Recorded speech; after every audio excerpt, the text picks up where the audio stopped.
السلام عليكم ومرحبا بكم في مطبخ رشا كويزين. جبت لكم اليوم وصفة تشيز كيك. تفضلوا معي تشوفوا طريقة التحضير والمقادير.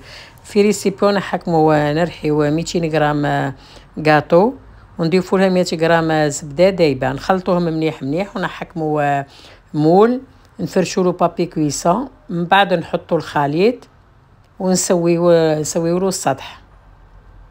من جهة أخرى نروحو نحكمو ريسيبيون نوضعو فيه 6 ياغورت بذوق الفاني ونضيفولو نص كاس سكر، نخلطوهم مليح مليح كي تجانسو.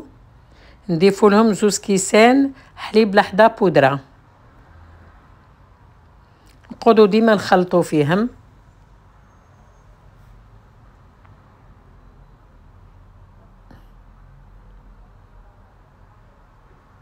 هذه وصفة رمضانية 100%، في السهرات الرمضانية تتكل باردة وخفيفة. نوضعوا الخليط على الخليط الأول ومن بعد نوضعوه في الفور لمدة تقريبا 10 دقائق.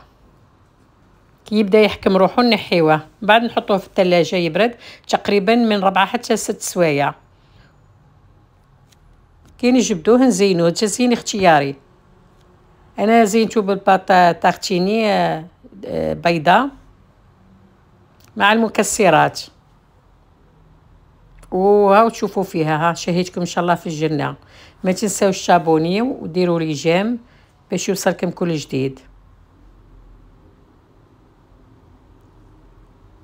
جربوا هذه الوصفة بنينة بزاف بزاف. والسلام عليكم ورحمة الله وبركاته.